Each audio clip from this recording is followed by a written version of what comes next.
L'assurance vie est le placement préféré des Français. En septembre 2020, l'encours global des assurances vie atteignait les 1760 milliards d'euros, d'après la Fédération française de l'assurance. Cependant, 80% de l'encours global des assurances vie sont déposés sur le fonds euro, qui est à capital garanti. Le rendement moyen de ce fonds euro en 2019 était de 1,46% et il baisse d'année en année. Alors si je vous dis fonds euro, unité de compte, gestion libre, frais d'arbitrage, est-ce que ça vous parle? Si ce n'est pas le cas, aujourd'hui je vous ai préparé un guide complet sur l'assurance vie. On va voir en détail ce qu'est une assurance vie, on va voir comment l'utiliser, on verra aussi les erreurs majeures à ne pas commettre et surtout on va voir comment bien choisir son assurance vie, on va voir les points principaux pour bien choisir son assurance vie et surtout pour qu'elle vous corresponde à vous, pour qu'elle corresponde à votre stratégie d'épargne. Comme ça, la prochaine fois que vous irez à la banque pour ouvrir une assurance vie, vous en saurez autant que votre banquier. Et je vais vous dire encore même mieux, en fait, vous n'irez pas à la banque parce que vous aurez compris que les assurances vie, la plupart du temps, ne sont pas les plus performantes dans une banque classique. On va voir tout ça et on est parti avec le sommaire de la vidéo. La première chose qu'on va voir, c'est qu'est-ce qu'une assurance vie. C'est un rappel rapide mais utile si vous débutez. Ensuite, on verra dans la partie numéro 2 les contrats monosupport ou le fameux fonds euro. Dans la partie numéro 3, on verra les contrats multi-support ou unité de compte. On va voir comment faire la différence entre les deux parce que les deux n'ont pas du tout le même but. Dans la partie numéro 4, on va parler des frais de l'assurance vie.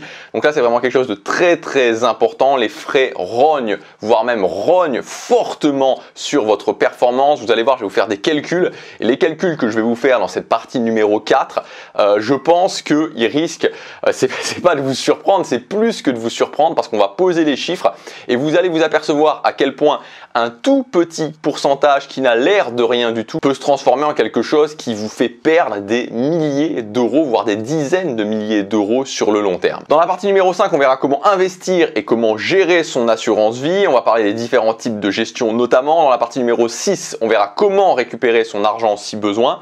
Donc on va parler de la notion de liquidité de l'assurance vie et effectivement c'est quand même mieux quand on rentre dans un contrat de savoir comment on récupère son argent et quels sont les différents points à connaître. Partie numéro 7, on parlera de la fiscalité de l'assurance vie et les différents avantages fiscaux. Partie numéro 8, on parlera quand même, parce que je sais que ça intéresse certaines personnes, de qu'est-ce qui se passe en cas de décès. Dans la partie numéro 9, on parlera du rendement de l'assurance vie aujourd'hui, sachant que les rendements évoluent constamment. C'est vraiment un point important, ça, le point numéro 9. Et dans la partie numéro 10, je vous donnerai mon avis et les points principaux à retenir sur l'assurance vie et surtout vraiment les choses auxquelles il faut faire très attention. Alors on est parti pour le point numéro 1. Qu'est-ce qu'une assurance vie? Alors l'assurance vie, c'est un placement financier tout simplement qu'on ouvre dans deux cas, soit pour transmettre de l'argent, soit pour épargner de l'argent. Alors ce dont on n'est pas forcément au courant, c'est que pendant très longtemps, on ouvrait des assurances vie avant tout pour transmettre de l'argent. C'est pour ça qu'aujourd'hui, il y a toujours un peu cette image que l'assurance vie est un placement de succession, un placement pour transmettre quelque chose. À ce moment-là, c'est vrai qu'on avait plus tendance à placer son épargne soit sur des livrets, parce que les taux d'intérêt n'étaient pas du tout les mêmes, soit dans la pierre. Mais depuis pas mal d'années maintenant, l'assurance vie, ça s'est transformé en un placement qui est avant tout un placement d'épargne, le placement préféré des Français pour épargner, car finalement le principe est assez simple. Vous recevez des intérêts sur votre contrat en fonction du capital investi et parfois sans prendre aucun risque. Donc pour commencer à comprendre l'assurance vie, on va voir qu'il y a deux grands types de supports sur lesquels on peut investir. Et le premier support, c'est le fonds euro. Alors l'énorme avantage du fonds euro, c'est que votre capital est garanti. C'est-à-dire que vous ne pouvez pas perdre votre argent. Alors pourquoi on ne peut pas perdre son argent? Qu'est-ce qu'il y a derrière? C'est quoi qui explique justement qu'on ne perd pas son argent? Tout simplement parce que chaque année, au 31 décembre, les intérêts générés sont directement versés sur votre contrat et sont définitivement acquis, conformément à ce qui a été garanti par la banque ou par l'assureur. Alors en contrepartie de cette garantie, il faut s'attendre à un rendement assez faible. Je vous mettrai une photo, on peut voir que depuis le début des années 2000, le fonds euro n'a fait que baisser. Ça s'est particulièrement accéléré à partir de la crise, justement la crise de 2008-2010, la crise des subprimes et après la crise de la zone euro. Et donc là, on arrive, comme on l'a vu en début de vidéo, à des rendements de fonds euro qui sont assez faibles, voire très faibles. Et on voit que finalement, on se rapproche de plus en plus du zéro. Mais comme d'habitude, en ce qui concerne l'investissement financier, moins on prend de risques et moins on a de rendement. Voilà, c'est une règle qui s'applique à l'assurance vie mais qui s'applique dans tous les placements financiers. Donc ensuite, on va continuer avec la partie numéro 3, les contrats multi-supports ou unités de compte. Donc les unités de compte permettent de dynamiser votre épargne parce que vous avez une possibilité de rendement qui est bien plus importante qu'avec le fonds euro. En revanche, votre capital n'est pas garanti, c'est-à-dire qu'en cas de baisse des marchés financiers, vous risquez de faire une moins-value, c'est-à-dire que vous risquez de perdre votre capital, vous risquez de perdre l'argent qui est dessus. Donc ce qui se passe, c'est qu'au niveau du fonds euro, les fonds euros ils sont essentiellement investis en obligations, d'où le peu de risque et donc le peu de rendement, alors que les fonds en unité de compte sont investis dans plein de produits différents. Donc on va faire un tout petit tour d'horizon des différents produits dans lesquels sont investis les unités de compte. Donc premièrement, des parts d'OPCVM. Donc un OPCVM, c'est un organisme de placement collectif en valeur mobilière. Bon voilà, je vous le dis, mais c'est pas forcément le truc le plus intéressant à retenir. Donc sans forcément rentrer dans le détail, mais l'idée c'est qu'il peut avoir deux statuts juridiques, soit les sociétés d'investissement à capital variable, vous en avez forcément déjà entendu parler, c'est les SICAV, ou alors les fonds communs de placement, les FCP. Mais ce qu'il faut retenir, c'est que finalement vous allez pouvoir acheter des bouts, des parties d'actions ou d'obligations qui sont gérées par cet organisme. La deuxième chose, c'est que les fonds en unité de compte peuvent être investis dans les ETF, en français fonds négociés en bourse, et il faut savoir qu'on les appelle aussi OPCVM indiciels cotés. Donc très rapidement, je pense que vous avez déjà forcément entendu parler des ETF, c'est des paniers d'actions qui suivent un indice, comme par exemple le CAC 40. Donc très prochainement, je ferai une vidéo très détaillée sur les ETF. On peut aussi investir à travers les unités de compte dans l'immobilier, avec notamment les SCI, Sociétés Civiles Immobilières, les SCPI, Sociétés Civiles de Placement Immobilier, et les OPCI, Organismes de Placement Collectif Immobilier. Enfin, c'est plus rare mais c'est toujours possible, on peut aussi investir directement dans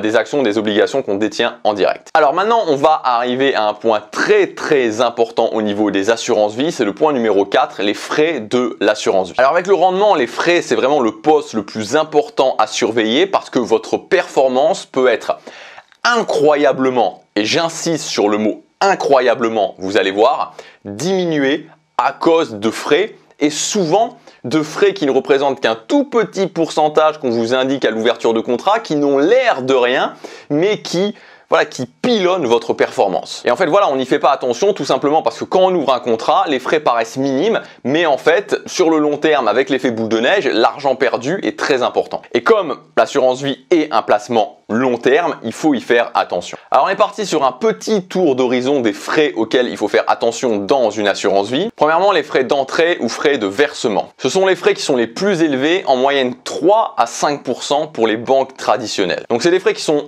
prélevés à chaque fois que vous versez une somme sur votre contrat, le versement initial bien sûr, mais ensuite tous les autres versements, que ce soit des versements qui soient programmés ou pas. Ça veut dire que concrètement, si vous versez cette année 1000 € sur votre assurance vie au total et que vous avez 3% de frais de versement, on va vous prélever 30 €. Donc en supposant que cette année votre assurance vie vous rapporte 500 € d'intérêt, en fait vous n'aurez pas gagné 500 €, mais vous aurez gagné 500 moins 30 égale 470 €. Alors maintenant on va rentrer dans le vif du sujet avec les frais de gestion. Donc ces frais, ils servent à rémunérer la banque, le courtier, les intermédiaires, etc.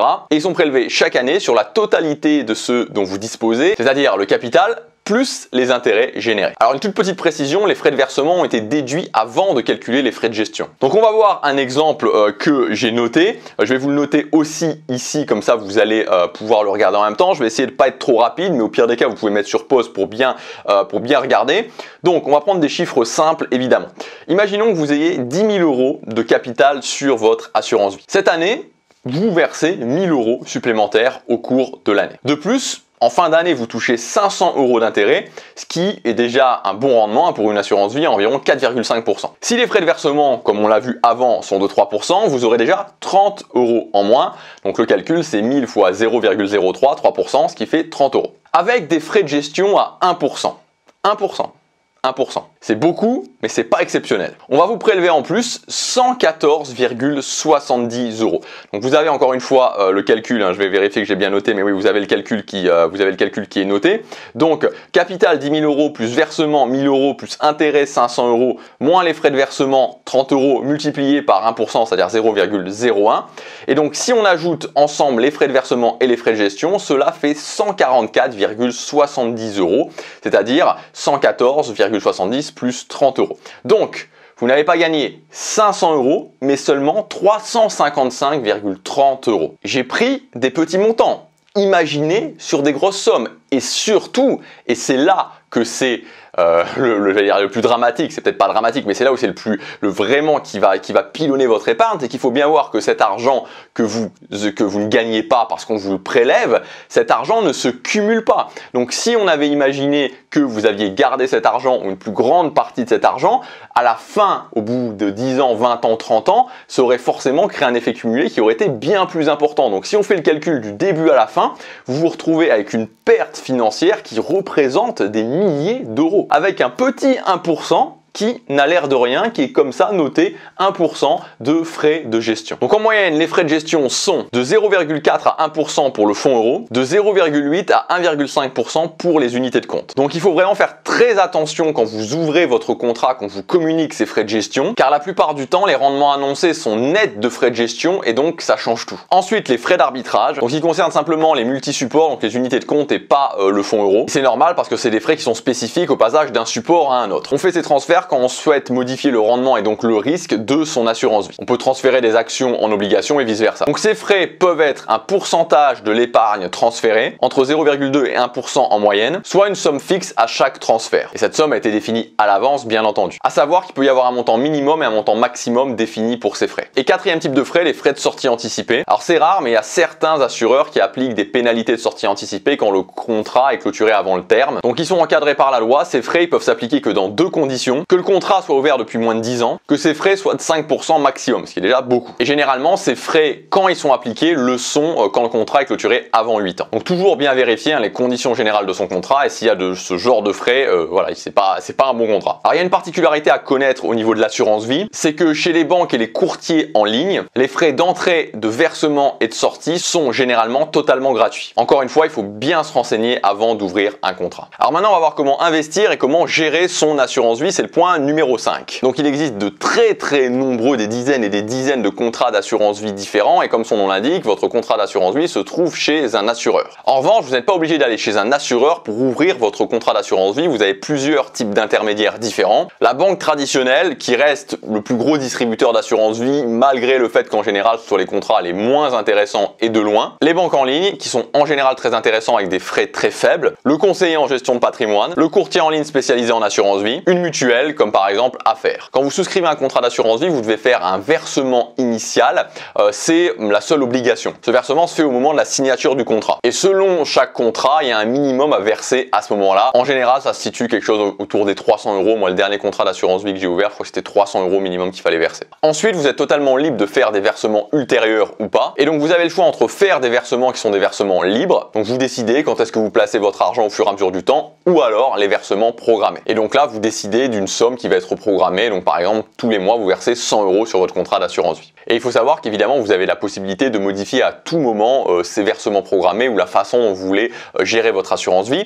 Et donc justement, en termes de gestion d'assurance vie, il y a deux grands types de gestion. La gestion pilotée. Et donc là, l'idée, c'est que si vous n'avez pas envie de vous en occuper, si vous n'avez pas le temps, que voilà, vous estimez que vous n'êtes pas suffisamment informé, vous allez déléguer la gestion de votre assurance vie à votre banquier, à votre courtier, bref, à la personne qui est désignée là où vous avez ouvert votre contrat pour s'occuper de ce genre de gestion. Donc comment ça va se passer? Bon, typiquement, on va vous demander est-ce que vous avez un profil plutôt, vous voulez plutôt de la sécurité, plutôt du dynamisme, et en fonction de ça, on va définir un profil, et en fonction de ce profil, tout au long de la durée de votre contrat d'assurance vie, il y aura des arbitrages qui seront faits pour vous. Évidemment, c'est pas gratuit et il y aura des frais. Et de l'autre côté, vous avez la gestion libre, et donc là, comme son nom l'indique, c'est vous qui réalisez les arbitrages au sein de votre contrat. C'est vous qui allez répartir vos fonds sur les différents supports disponibles sur le contrat. Évidemment, le gros avantage de faire ça, c'est qu'il y a moins de frais, mais ça demande de s'informer, ça demande de se former un minimum pour ne pas faire n'importe quoi. Moi, de mon point de vue, on y reviendra à la fin, mais de mon point de vue, et je pense que c'est le cas,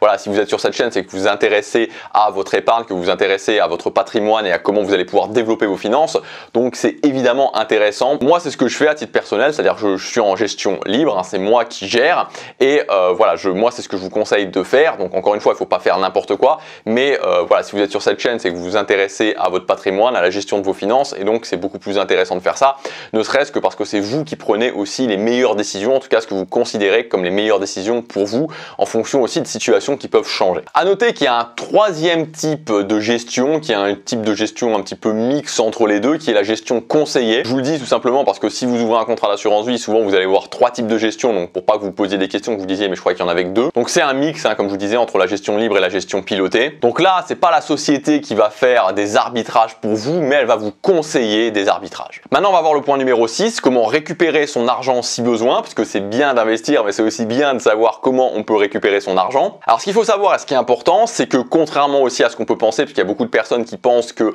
avant 8 ans, les sommes sont bloquées, dans un contrat d'assurance vie, votre argent n'est jamais bloqué. En revanche, vous allez avoir des conditions à respecter pour payer plus ou moins d'impôts. Donc les impôts, on va voir ça dans le point suivant. Là, on va se concentrer sur comment on retire son argent. Il y a trois manières de récupérer son argent. Le retrait partiel qui, comme son nom l'indique, vous allez retirer une partie de l'argent seulement. Deuxièmement, le retrait total. Donc le retrait total, ça va entraîner la clôture du contrat. Dans les deux cas, il faut faire la demande de rachat à votre assureur qui a jusqu'à 2 mois pour vous verser l'argent à partir de la date de la réception de votre demande. Et enfin, la troisième façon de récupérer son argent, c'est l'avance. Donc elle est un petit peu moins connue, cette façon de faire, mais ça peut être intéressant si vous voulez récupérer une somme importante sans clôturer votre contrat ou même perdre des intérêts. Donc dans les faits, l'avance, c'est un prêt de votre assureur sur une partie des fonds de votre contrat. L'avantage, c'est que les sommes prêtées ne sont pas retirées de votre contrat, elles sont donc non imposables. Et votre contrat continue à produire des intérêts sur la totalité des sommes déposées. Le désavantage, évidemment, c'est que vu que c'est un prêt, vous paierez des intérêts sur cette somme. C'est seulement intéressant si vous avez vraiment besoin d'une somme d'une manière spontanée parce que les intérêts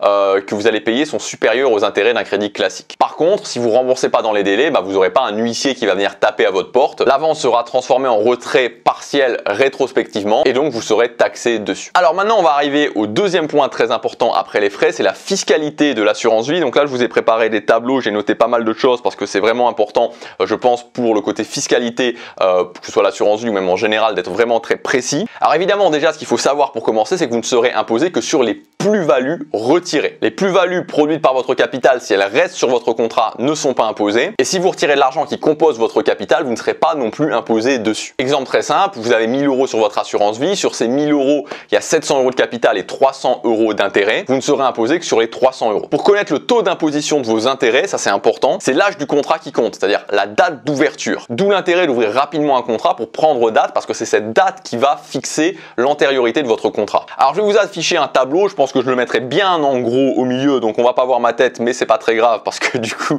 je vais en profiter pour lire les points que je vous ai dit parce que c'est assez précis. Donc l'imposition a été modifiée avec la nouvelle loi de finances de 2018. Ce qu'il faut retenir, c'est la date du 27 septembre 2017. Soit vos versements ont été effectués avant le 27 septembre 2017, soit vos versements ont été effectués après le 27 septembre 2017. La différence, c'est que avant le 27 septembre 2017, il y avait un PLF, prélèvement forfaitaire libératoire sur les retraits. Après le 27 septembre 2017, celui-ci a été remplacé par le PFU, le prélèvement forfaitaire unique. Donc comme vous pouvez voir sur le tableau, le PLF était dégressif en fonction de l'âge de l'assurance vie. Pour le PFU, il n'y a plus que 2 cas, avant 8 ans ou après 8 ans.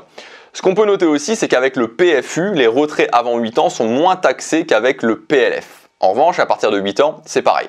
Sauf pour les contrats supérieurs à 150 000 € qui, eux, sont pénalisés puisque le PFU reste à 12,8% au lieu de passer à 7,5%. A noter que lorsque votre contrat a moins de 8 ans, si vous êtes imposé à plus de 12,8%, c'est-à-dire à partir du taux de 30%, le PFU sera plus intéressant que de réintégrer ces plus-values à vos revenus. Même remarque lorsque votre contrat a 8 ans et plus, si vous êtes imposé à plus de 7,5%, c'est-à-dire à partir du taux de 11%, le PFU sera plus intéressant que de réintégrer ces plus-values à vos revenus. A noter aussi que les prélèvements sociaux ne changent pas, ils restent à 17,2% dans tous les cas. Et 2 mots pour conclure concernant les abattements, rien n'a changé, c'est 4 600 € par personne et par an, donc 9 200 € pour un couple, sur les intérêts bien sûr, et à partir de 8 ans, puisqu'il n'y a pas d'abattement avant. Donc jusqu'à 4 600 € d'intérêt, vous ne payez aucun impôt, zéro. Maintenant, on va passer au point numéro 8, en cas de décès. Donc évidemment, vous ne serez plus là pour en profiter, malheureusement, mais c'est quand même intéressant de voir ça pour les personnes qui vont vous suivre. Il faut savoir que quand vous allez décéder, votre contrat sera ce qu'on appelle dénoué et la totalité de l'argent, donc capital plus intérêt, sera transmis aux bénéficiaires de votre choix. Il ne faut pas confondre assurance vie et assurance décès. Dans une assurance décès, l'assureur s'engage à verser un capital ou une rente déterminée à l'avance aux bénéficiaires désignés par vous, au cas où vous viendriez à décéder avant une certaine date. L'assurance décès, c'est un produit de prévoyance. L'assurance vie, c'est un produit d'épargne, même si effectivement il y a des avantages successoraux qui sont très importants. Donc on va en parler. Encore une fois, je vais vous afficher un tableau. Toutes les primes versées avant 70 ans sur votre contrat seront transmises hors succession. Attention, les primes versées à partir de 70 ans réintégreront la succession. En ce qui concerne les abattements, c'est pareil, 152 000 € sur les primes versées avant 70 ans par bénéficiaire, quel que soit le bénéficiaire, 30 500 € pour les sommes versées après 70 ans pour tous les bénéficiaires, quels qu'ils soient. Même si vous êtes taxé au-delà des 152 000 € à 31,25%, ça reste beaucoup plus intéressant que la taxation au barème des droits de succession, qui est quand même de 60% si vous n'êtes pas héritier en ligne directe. En revanche, je vous rappelle que ne sont comptées et taxées que les primes versées. C'est-à-dire que contrairement à la partie fiscalité, ici les plus-values ne sont pas taxées lors de la transmission aux héritiers. Seul le capital est concerné. On va passer au point numéro 9, le rendement de l'assurance vie aujourd'hui. Donc en fait, le rendement va dépendre du type de contrat que vous allez choisir. Les moins performants, évidemment, comme on l'a vu, c'est les fonds euros. C'est normal parce que vu qu'ils sont garantis, vous prenez peu de risques, donc ils rapportent peu et ils rapportent de moins en moins. Il faut savoir que le rendement d'un fonds euro se compose d'un taux technique, le taux minimum garanti, plus une participation aux bénéfices. Mais comme on l'a vu, comme je vous l'ai montré, ces rendements baissent d'année en année. Donc on avait parlé de l'année 2019 et pour l'année 2020 ça a encore baissé puisque la Fédération française de l'assurance a constaté qu'en 2020 un rendement moyen de 1,10% était appliqué pour les fonds euros. Alors évidemment tous les fonds euros ne se valent pas, c'est-à-dire qu'il y a des fonds euros qui sont vraiment avec très peu de rendement, il y a des fonds euros qui ont des rendements beaucoup plus intéressants. En général les banques en ligne sont plus performantes et vous pouvez trouver des contrats avec des fonds euros qui avoisinent les 2%, voire même parfois qui dépassent les 2%. C'est aussi à noter que il y a des contrats qui sont proposés et souvent quand les fonds euros sont très avantageux, on va vous dire il y a une partie minimum qui doit être investie en unité de compte. C'est souvent le cas, vous pourrez remarquer quand vous avez un fonds euro très intéressant, pas tout le temps. Moi j'ai un contrat d'assurance vie qui est un fonds euro qui est assez intéressant, c'est moins de 2% mais il est quand même assez intéressant. Je suis pas forcément obligé d'investir sur des unités de compte, mais il y a beaucoup de contrats et les fonds euros les plus performants en général, on va vous imposer, enfin oui, vous devrez investir une certaine partie en unité de compte pour pouvoir avoir ce fonds euro performant. En général dans les banques classiques, le fonds euro est environ à 1%. Et après, vous avez les contrats en unité de compte qui eux sont plus performants mais qui évidemment sont pas garantis. Donc là, c'est pas vraiment possible de vous donner un rendement au niveau des unités de compte parce que ça dépend vraiment de votre gestion puisque suivant les contrats, vous pouvez même investir directement sur des ETF. Donc en fait, vous pouvez littéralement transformer votre contrat d'assurance vie en une sorte de mini PEA, enfin une sorte d'équivalent d'un PEA. Enfin d'un PEA, c'est pas les mêmes avantages fiscaux, mais en fait de quelque chose, d'un support qui vous permet d'investir directement en bourse à travers les ETF. Donc voilà, donc c'est pour vous dire que il y a vraiment, voilà, c'est pas possible de donner un rendement moyen pour les unités de compte, ça dépend vraiment de votre gestion. Et donc la gestion des unités de compte se rapproche beaucoup d'une gestion que vous pourriez effectuer sur d'autres supports comme le PEA, comme je vous disais. Et donc c'est très important de se former, et c'est aussi très important de se former pour comme ça bien choisir votre contrat parce que évidemment tous les contrats et donc sur les supports en unité de compte ne permettent pas d'investir où on veut exactement. Donc c'est pour ça que c'est toujours important de bien choisir votre contrat pour les frais évidemment, mais aussi pour savoir si vous allez investir en unité de compte et si vous allez investir en unité de compte, sur quel type d'unité de compte vous pouvez investir. Et enfin, maintenant, on va conclure, on va résumer cette vidéo qui a quand même été, je pense, assez dense. Donc pour résumer au niveau de l'assurance vie, ce qui est vraiment le point principal et là où je voulais vraiment mettre votre attention sur cette vidéo, c'est que il y a une très grande disparité dans les contrats d'assurance vie, il y a une disparité au niveau des frais, il y a une disparité au niveau du fonds euro, il y a aussi une disparité en termes de choix au niveau des unités de compte. Donc c'est vraiment très important de bien choisir son contrat et surtout en commençant par les frais, de faire très attention aux frais. Comme on l'a vu dans la partie sur les frais, si vous ne faites pas attention aux frais, ce qui va se passer, c'est que vous allez vous retrouver avec une performance qui va être très minorée et donc au lieu d'avoir une courbe de performance comme ça, vous allez avoir une courbe de performance beaucoup plus plate et sur 10 ans, 20 ans, 30 ans, vous allez vous retrouver avec des milliers d'euros de perdus. Donc ça, c'est vraiment dommage parce que finalement, ça c'est exactement la même action que vous prenez prenez, mais parce que votre contrat a plus de frais, vous allez vous retrouver avec des résultats bien moins importants. Donc faites très attention quand vous choisissez votre contrat. De mon point de vue, c'est toujours plus intéressant de se former et d'opter pour une gestion libre, encore une fois parce que vous allez minorer les frais. Et enfin, il faut voir que votre assurance vie, ça ne doit pas être vu comme quelque chose d'isolé, ça ne doit pas être vu comme votre seul placement, ça doit s'inscrire dans une stratégie globale de finances. Et donc très prochainement, je ferai des vidéos. Donc là, sur cette chaîne, là, on est en train de commencer. Donc je suis en train de faire des vidéos vraiment fondation pour les gens qui recherchent des informations de base sur les différents produits. La première vidéo, c'était une vidéo vraiment fondation sur la bourse pour débuter en bourse. On a fait le PEA, on fait l'assurance vie, on va faire les ETF. Donc je suis en train de faire des vidéos fondation et on va bientôt arriver aux vidéos. On va voir comment vraiment avoir une stratégie bien claire d'épargne, d'investissement. Voilà, comment placer son argent, comment définir une stratégie sur le long terme. Tout ça va arriver. Voilà, j'espère que cette vidéo vous aura plu. Si vous voulez commencer maintenant à investir en bourse, vous pouvez accéder directement à mon guide. J'ai appelé ça le guide de l'investisseur et c'est vraiment une liste d'étapes précises pour commencer à investir en bourse, pour éviter les erreurs et pour pouvoir avoir un rendement le plus performant possible sur le long terme en investissant sur des ETF avec une stratégie passive, une stratégie qui va vous prendre très peu de temps par mois et qui surtout ne sera pas une stratégie compliquée et prise de tête à mettre en place. Elle s'adresse aux débutants, elle s'adresse même aux gens plus avancés. Moi, c'est la stratégie que j'utilise. Il y a tout qui est expliqué dans ce guide, c'est le premier lien dans la description. Vous cliquez et vous rentrez votre adresse email. Le guide arrivera directement sur l'adresse mail que vous avez indiquée. Je vous dis à bientôt pour la prochaine vidéo. Salut!